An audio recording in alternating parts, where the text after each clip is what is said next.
Hey, Jill, are you there?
Hey, Jill, I need to be able to see you too for this, though. I don't see you.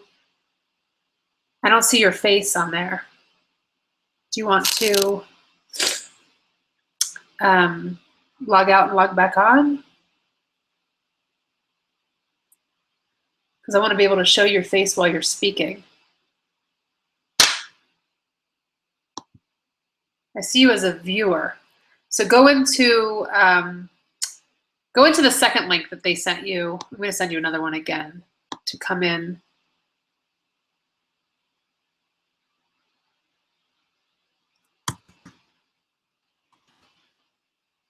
I have a second link I'm giving you.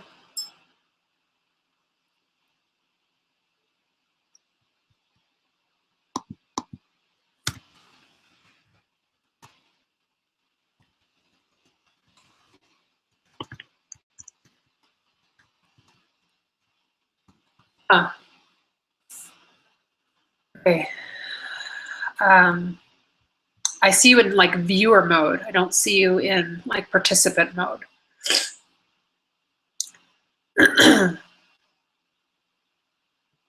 So see if you, oh, there you are. Yeah. Okay, great. Hold on, my webcam should be okay. Coming. Can you see me? I can just see your like avatar. Okay. I see you in like viewer mode. I don't see you in like participant mode. Okay.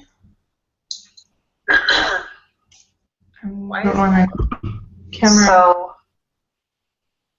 there we go. Can you see me now? Yeah. Okay. Yeah. Okay, great. I'm feeling like I'm hearing myself like 5 minutes ago what I was saying though. Yeah, me too. It's so weird. Can you see me? I can just see your like avatar. Okay. I see you in like viewer mode. I don't see you in like participant mode. Okay.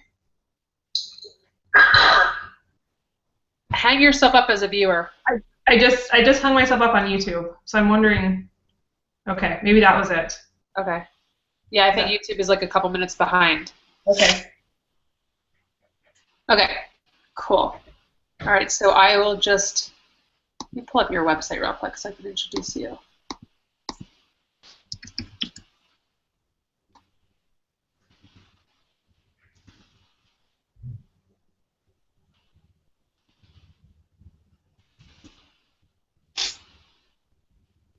Oops, scroll down.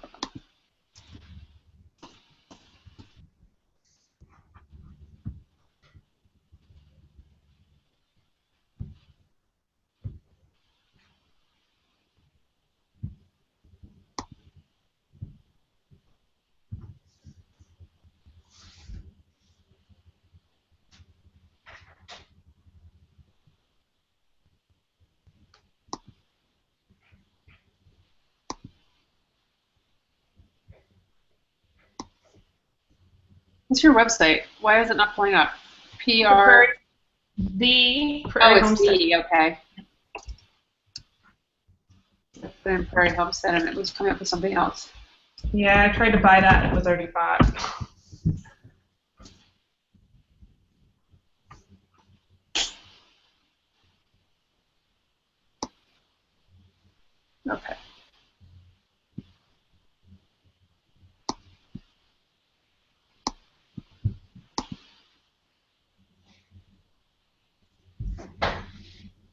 I didn't know you went to Iowa. Okay, you ready? I'm ready. Yep. Hi, you guys. It's Haley Hobson, and I just wanted to introduce Jill Winger, who is the owner. Let me start over. My dog's shaking himself. All right. Hey, everybody. It's Haley Hobson, and I just wanted to introduce Jill Winger. She is an awesome woman, mom, entrepreneur. She's a wife, the mother of two. She has a prairie homestead. She lives on a farm. She is really just a amazing, amazing woman doing amazing things. And I wanted to introduce her today and talk to her about how she's done it. Hi, Jill. How are you? Hey, Haley. Happy to be here with you today. Thanks. Thanks. I mean, I just admire you so much because you're just getting so much done in your business. And I know that you've got so many other things going on, you know, as being a mom and living on a farm and raising your animals. And I know that a lot of women these days are trying to figure out how to have it all. And when I look at you and I see you and I look at your website, it really feels like you are living your dream and you do have it all.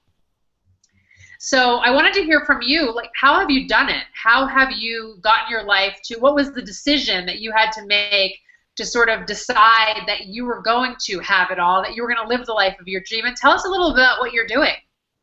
Yeah, absolutely. So we live in Wyoming. We have 67 acres and just a little bit of everything as far as animals go. And that's just always been my dream. Ever since I was a little girl, that's all I ever wanted was land, like seriously.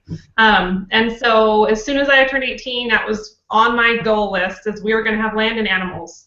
So that kind of came first. And then after that, I started really getting a fire for entrepreneurship and owning my own businesses. And honestly, I mean, there's parts of my life, I don't know if I say I have it all, there's parts of my life that I've had to put on the shelf, but honestly, I have this fire in me. I just want to do as much as I possibly can. There's so many things that interest me. There's so many things I'm passionate about. I just want to fulfill as many of those goals as possible. And so that's really what has driven me to have multiple businesses, the farm, the blog, and everything that goes with it.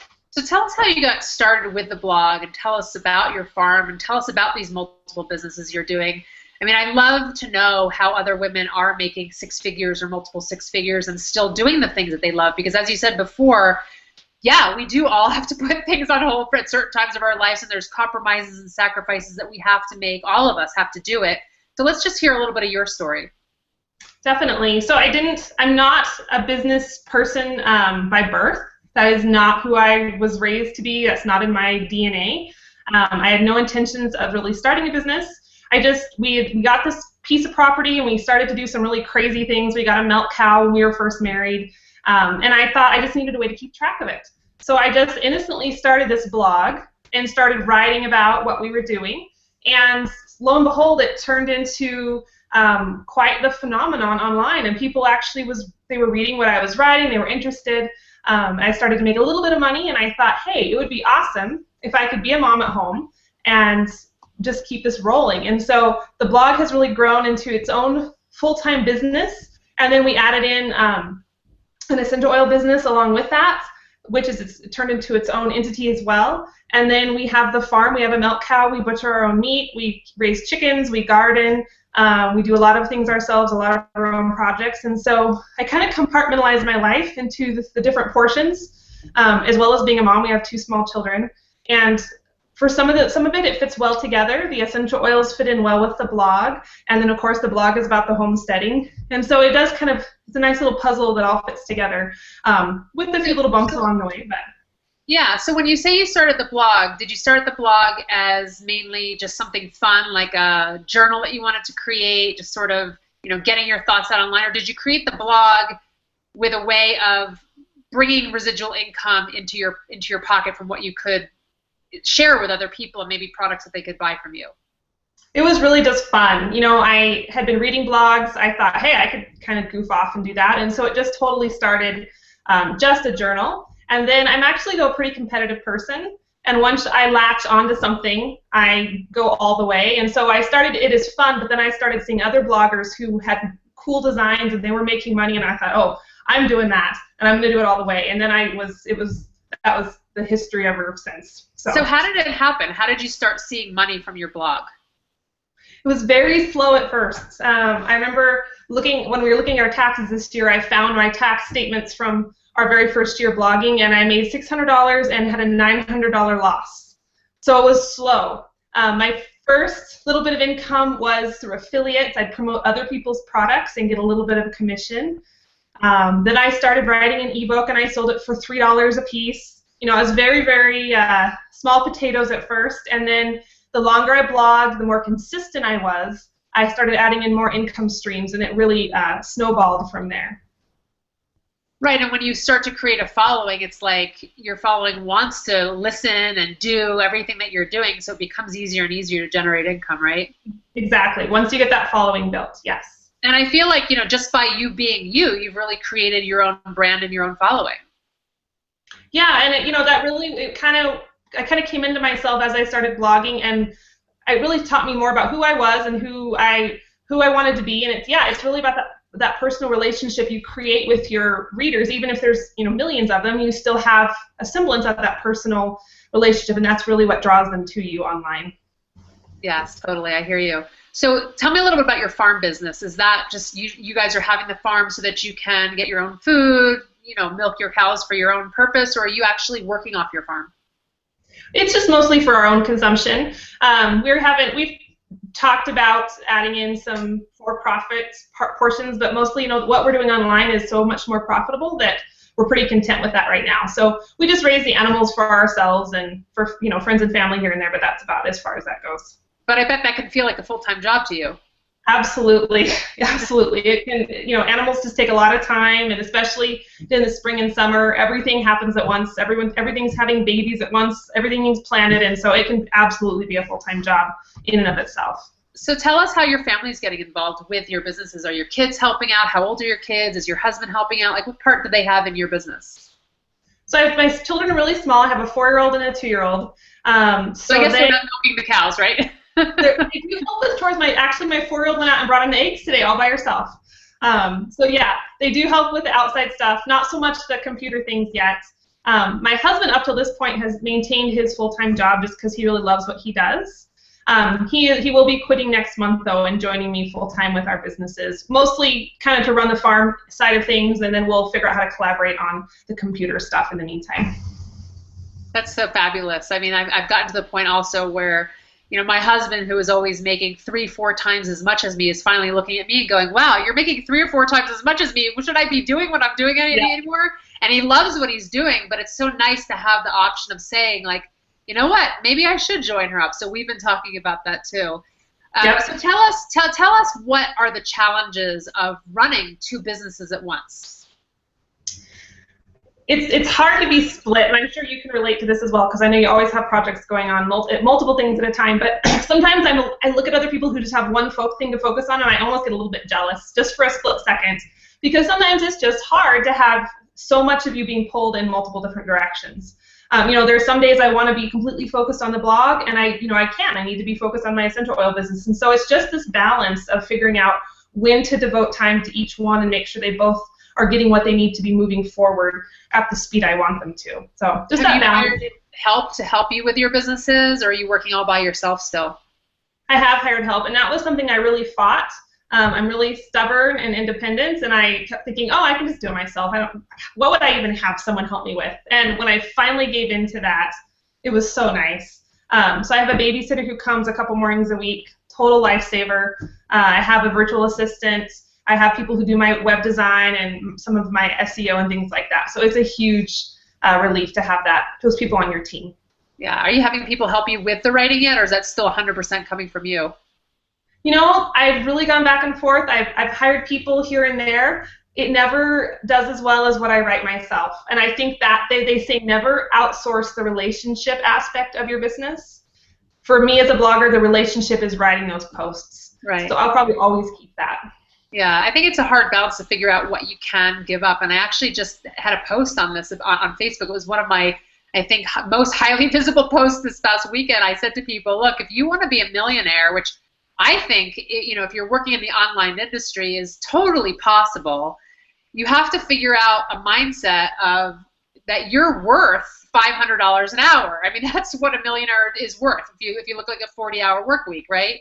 which we know we're all probably working more than that, but you know, at a minimum, working 40 hours a week, we're worth $500 an hour. So you have to start thinking like a millionaire. And even if you're making, you know, $50,000 a year, not $1 million a year, you can't really get to that next income potential if you're not willing to get rid of the things, the little things that are, if you're not willing to get rid of the little things that are, you know, eating up your time that somebody else can do for you. So, you know, I had this post that was really interactive. It's interesting to see like what other people were doing, whether people were farming out. And for me, what I had to give up at first was I had to give up, you know, some of the cleaning in my house, which I was happy to give up, some of the laundry. And then I realized that, you know, yeah, we had never used babysitters our whole life. We had never used babysitters with our kids. And now we're, you know, we're open to doing that, or having somebody pick up our kids at certain things, or even just using friends as play dates. And I did. I had to hire an online business manager myself for my business, and same as you, a website designer, and somebody who does all my SEO. And, you know, now we've hired somebody to actually take care of more things in our house. We can really sort of manage our house. And, you know, it's interesting, like the more that you invest in yourself and in your business, the bigger your business has the potential to grow, because you are actually focusing on your business. You know, it's just like what you said about your blogs. Like, if you're not in there writing them, then it's not you, and you can't attract people into your business. So how do you write them? Well, you have to get rid of all of the other stuff that you're doing so that you actually have the time to write them. And, you know, for some people who aren't making, you know, even 6 figures yet, it's hard to have that mentality, like, well, I could find the time, and I could, you know, clean my house, or I could mow the lawn, or whatever. But even if it only costs you $10 or $30, what's that hour worth to you, right? If you could spend that 1 hour or 2 hours really doing something income producing, then your business takes off and gets to the next level. So thank you for sharing that. So tell us what an average day looks like to you. You know, you wake up in the morning, you've got this farm, you've got time, you've got to find time to write, you've got kids, they need attention. I know you want to spend time with them. What does the average day look like to you? Well, and it varies a lot. And part of me wants to be super rigidly scheduled, and I just can't, and I've kind of had to give that up. So we kind of have a flowing schedule, but usually in the mornings, when I have my babysitter there, I usually have her for 4 hours at a time. I try to chunk my tasks together. So I write all the blog posts at once, get in the writing mode, or I'll create all my trainings at once, and really just try to focus on one thing at a time, because I have a tendency to have 15 browser tabs at once and be really scattered. So try to really dial it in. And then 15 screens open at once. Like ADD, like, woo. Somebody sent me a text message, just somebody sent me an email, and I'm really working on this. Yes. And I'm like, hey, at first I was like, hey, I function better like that. And I'm like, no, actually, I probably do function better at one thing at a time, but it's still hard online. And then we lunch. I spend a little time with my kids. I put them down for a nap in the afternoon, and then that's my office hours for a lot of email answering and some of my less focused tasks. Right. And then from there, you know, if it's wintertime, we'll hang out in the house when they wake up from nap. But if it's summer, we spend a lot of time outside. I've learned it's best if I save nap times for my computer time, and then if they're awake and I have things to do outside, we do it together. That's quality time for them, and then I get double duty on farm chores at the same time, and they love it. So that works the best for us. Yeah, I'm glad that you talked about that, because I think a lot of people have a hard time figuring out how to get everything done.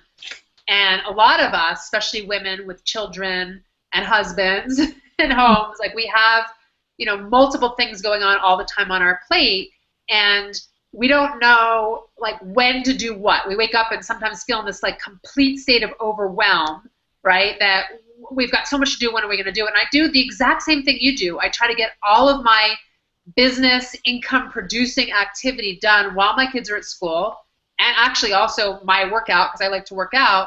And so I come back from that, and it's, you know, 9 o'clock or 10 o'clock in the morning after I've gotten them to school. I come back from the workout, and then I've got a good chunk of like at least 4 hours that I can work. And now, as you probably saw a second ago, like everybody's coming in, the dog came in, and the kids are coming in, and you know, it's harder during those hours to get your focused work done. So that's the time. Well, actually, usually I'll break down right now when we get off, and I'll go and take my kids to their activities, and then in the evening I can spend some time answering the emails that I haven't gotten to during the day. You know, maybe doing it from my iPhone on the fly, or doing a call while I'm in the car, and getting those things done that require less focus and attention, So my work day, probably like yours, is at least 8 hours long, but it's broken down in chunks in what I call the mom schedule, so that we can actually, this is why we created home businesses, right? So that we could spend the time with our kids. Like my kids are a little bit older, so I want to see them off to the bus in the morning, and I want to pick them up. And my little one's got a swim lesson in a half an hour, and I want to be able to take her to that swim lesson and actually watch her in the water. And if I was hiring all those things out, I wouldn't be enjoying the time that I'm spending with my kids. But at the same time, I could be having a phone call while I'm watching the swim lesson. So there are ways to get all of this done, being moms and wanting to have our own businesses. And I'd like you to talk a little bit more about like some of the mental blocks that we as moms have, either as we're kind of launching a business or even while we're in the business. I know for myself, I feel certain guilt at certain times. Like, should I really be doing both? Should I be spending more time with my kids? Oh, my business needs this focus. Like, give me your opinion on this. Yeah, and that is a struggle. And especially for me, when I came into it, I was very opinionated that I was going to be a stay-at-home mom before I ever started my businesses. And I was going to be like the super stay-at-home mom. And so as my businesses started taking more and more time, outside of just nap times when I could kind of hide it from the kids, I had to deal with a little bit of guilt and the blocks of, oh my gosh, I'm not 100% mom. I'm actually a businesswoman at the same time. And my biggest block was hiring the babysitter, believe it or not, because I thought, I'm going to not be with my kids, even though they're in my house and I'm in my office. It was just that block of, I can't do that because I'm not going to be the mom. And you know what? It actually, as soon as I worked through that, it was such a relief, because I realized I'm a better mom when I have something I'm passionate about that I can work on. And when I can get it all done in the morning, I'm like a way better mom in that the rest of the week, when I'm not stressed out and I'm not frazzled. And so once I kind of saw that balance and I saw my kids were having fun with the babysitter, I was feeling better. That's when that block really dissolved. And it's been awesome. It's one of the best decisions I've made in my business. Yeah, that's great. We just, for the first time ever, hired somebody to actually watch our 5-year-old for 4 days while we just went on a business trip. And up until now, I do a lot of travel, but I've always, like before my daughter was in kindergarten, brought her with me on every trip, or even now for the first part of kindergarten, was dragging her with me. And the first time I just said to my husband, you know what, we just can't keep pulling around to school forever unless we're going to homeschool. So let's just try it. Let's just, interview some people. And my daughter had the best time. And she was doing things with this babysitter while we were gone that we never do with her. So it was actually better. It was a win-win for everyone, and we didn't have to stress on our trip. So thank you for sharing that. I just have to ask you, what time do you get up in the morning? What time do you go to sleep at night? I'm trying to do better because I love staying up late, but then it just ruins the rest of the next day. So I've been working really hard lately. I get up around 6 or 6:30 in the morning. That's when I'm not milking the cow. Right now the cow we're not milking, so that's a little bit more relaxed. And then I try to go to bed around 10:30, but sometimes it just is later than that. Yeah. And do you end up you're going to bed later just because you're getting back online and doing a little bit more of your business after the kids are asleep? Yeah. So I mean, that's what you have to do, though. I mean, like, I think that anybody can have a part-time job or a hobby that makes a little money and raise kids, or people can be full-time moms and not work at all. And whatever pathway people choose is great, and it's whatever works for them is the best decision. But if you want to be a 6-figure mom, you're going to have to make some exceptions. You're going to have to get back on the computer at 10 o'clock or 11 o'clock at night. You're going to have to be working probably a full-time job, even if it's broken up between 6 o'clock in the morning and 12 o'clock at night. I mean, that could be really like an 18-hour day where you're doing 2 hours here or 4 hours there or an hour here and you get it all done. But that's really what it takes, isn't it, to be a 6-figure mom? It is. You have to sacrifice. Like, there's just some things that the other moms I know do that I just don't do. I don't go out to all the play dates. I don't do all the, there's just some things I just don't do. To me, it's worth it. And honestly, people are like, oh, you need to stop working so much. All you ever do is work. To me, it doesn't feel like work. I love it. Like, it's all I want to do. When I'm on the computer late at night, it's because I have to pull myself away from what I'm doing, because it's fun. It's a passion of mine. So it's that balance. Like, I think some people feel sorry for me, and I'm like, hey, don't feel sorry for me. I am having the time of my life here. But yeah, there is some sacrifices that come with it. I know. I have to tell my husband that all the time too. We have a standing joke in our family where it just happened like over the Christmas holiday when, the world shuts down for 2 weeks, and it was like it was like the Saturday or Sunday before that week was going to start in January, where everybody came back to life, and I was like, I can't wait till it's Monday. Yes. I just want to talk to people and be online with people and get responses. And he's like, are you out of your mind? Like, most people would like be craving this vacation, this holiday. And I said to him, I love my business, and I'm working my passion, and that's why I don't care if it's a weekday or a weekend, and we just do what we do because we love it. And we talk about making sacrifices and making compromises, and you not going on play dates and that kind of thing. But I mean, I get, first of all, so much pleasure out of my business, and also so much pleasure out of knowing that I'm creating something more for my kids. And part of it is them seeing what it takes to be, a hardworking individual and create an income and a career that somebody loves, and not feeling like they get those stuck pathways as they get older. And some of it is also feeling really good about having the income to be able to, whether it be pay off our mortgage or have the cash stacked up for our kids to go to college, or be able to afford the dinner out that we normally wouldn't have done, or the trip here that we normally wouldn't have taken. Or my husband and I joke, we're very frugal with our money because we haven't always made a ton of money. But this past week we were going to the airport, and we parked in like the economy lot where you have to take a bus, and it's like a 15-minute bus to get to the parking lot, and it's all packed and everybody's jammed in. And we got off the bus, and I said to him, it would cost us $4 extra a day to park in the regular lot. Like, can we decide now that we're going to be able to afford that? Just those little things that we can enjoy in life. So, sometimes I look at it as like sacrifices and compromises we're making with each other, and sometimes I look at like, we're just getting to enjoy life, where we're going to start enjoying life a lot bigger. Yes, absolutely. Yeah. Well, do you have anything else that you want to add, Jill? You want to tell everybody about your site, about your blog? Anything you want to add before we sign off? Yeah, well, if anybody out there likes modern homesteading, or you have a thing for chickens, so that's kind of in right now, or mason jars, come over and say hi, and you can kind of see how I run things over there. If you're curious about blogging, you're welcome to come stalk me or spy on me. That's always welcome, and just kind of come check everything out over at theprairiehomestead.com. Thanks so much, Jill. It was really a pleasure to have you online. Thank you so much. Absolutely. My pleasure. All right. See you online. Yeah.